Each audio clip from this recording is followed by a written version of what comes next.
Are you tired of using the same old effects in your videos? How about spending the whole day looking online for free Premiere Pro effects only to download them, open them up, and find out they're the absolute worst things you've ever seen? Well, today I've got 7 actually good free effects for you in 7 minutes that you can start using right after this video. All right, jumping inside of Premiere Pro, we're starting off with an absolute banger. So we're actually just going to be focusing on this adjustment layer here. You can see I've added a transform flash and an offset 1 transition.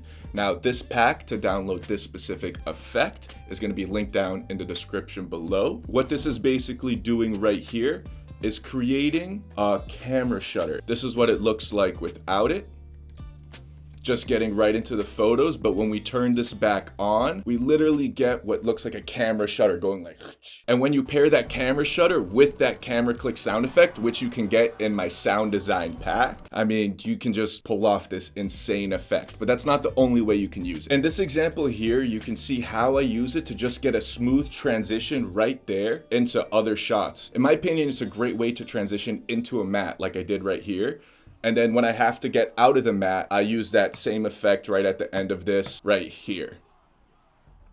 You can also use it for getting through logos and text. You can see I have it on this adjustment layer here. Boom, boom, boom, boom. Paired with camera clicks, super clean. If you want to make this transition extra fancy, what you can do is go down into the flash just to sell the effect even more. This is leading into the shot, flash and WGFX on the way out to right here, just to transition out of it super seamlessly. All right, for this second effect, we're gonna be looking at this camera shake effect, which can really add some movement into your shots, especially if you're using in-camera transitions. Right there, on the way out. One more time right here. You can see it on these adjustment layers. So you can go into your effects after you download the shake from the description below. Type in shake, and then we can see right here in the effect controls what it's doing, just really messing around with the position and the shutter angle, creating natural motion blur, and boom, right there. Super clean. We can see another few examples of how it's used right here. Boom, once again right there. We can see it twice coming up here in the adjustment layers.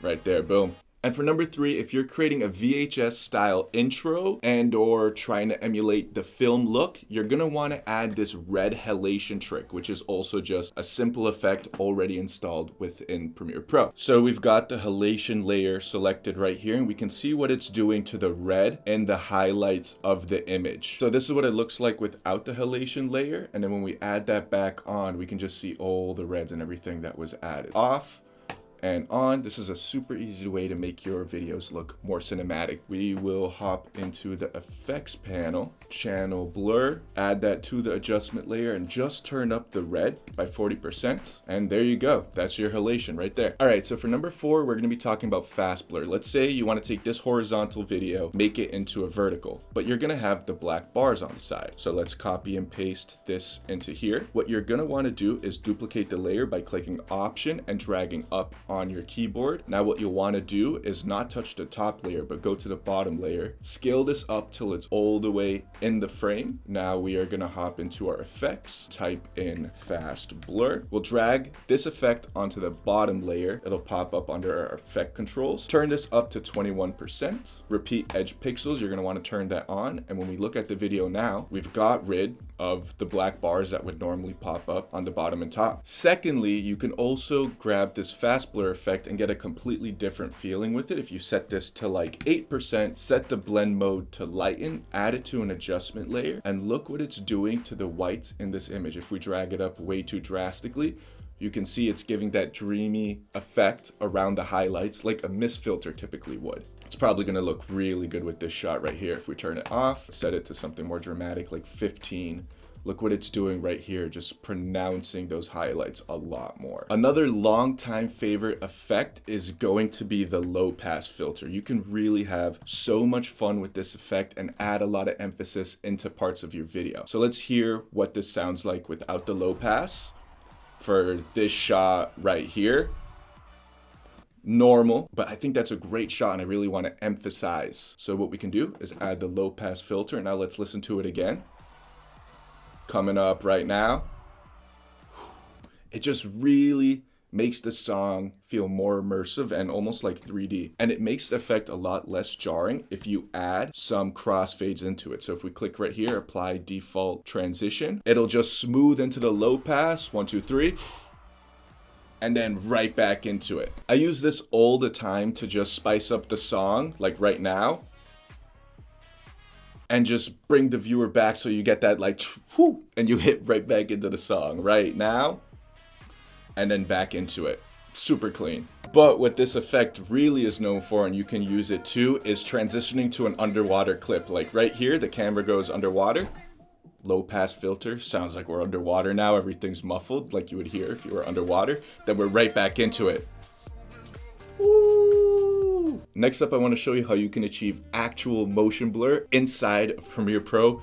You heard that right. You can just go into the effects, type in transform, drag that onto the clip that you're looking to add motion blur to. So once you do that, what you'll want to do is find a place where you want to zoom in. You can see the motion blur right here. So what I've basically done is zoom in, and then you can see by dragging this, all of a sudden there's no more motion blur. So what you want to do is play around with the shutter angle. This is going to give you the motion blur effect. Make some kind of small zoom in from like 100 to 120% and crank up the shutter speed. With that same transform tool effect, you can also make text come alive using the motion blur. So what I really did was just start this scale at 11, scaled it up to 200%, and that normally doesn't look that good, but when you add shutter angle to it, it just really makes it feel much more cohesive. That's probably my favorite word at this point. And for the last effect, which is something I wish I knew about way sooner because it just makes your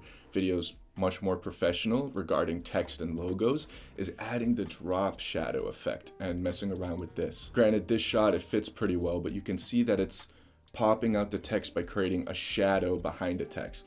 You can mess around with the properties here, the distance of it, and the softness. Mine's a little laggy because I'm recording 4K as well, and it doesn't always have to be this dramatic, so mess around with the distance and so forth. But this is really going to be a game changer from making your text and logos stand out. This is with it on. You can see it pop out from the background, making it feel more 3D, and this is without it. It doesn't need it in this situation, but you can imagine with a corporate logo and or text for an ad, if you feel like your text is blending into the image, add a drop shadow and it'll immediately pop out from the background. And with that being said, this marks the 14th and final episode of my series where I take you through every step of the process for shooting a nightclub/festival recap or edit. Which actually leads me to an idea. I haven't broken down this video on the screen on my channel just yet, so if you guys want me to do that soon, let me know in the comments below. You can also find all of the links to the effects I talked about in this video and used in the 2 edits I showcased in the description below. Anyway, I hope you guys enjoyed the video. However, all of these effects are completely useless if you don't know how to tie them in to create a banger nightclub video. And if you want to know how to use them effectively, check out this video right here. Sweet. Thank you for watching, ladies and gentlemen, and I'll catch you guys next Thursday with a new video. Peace.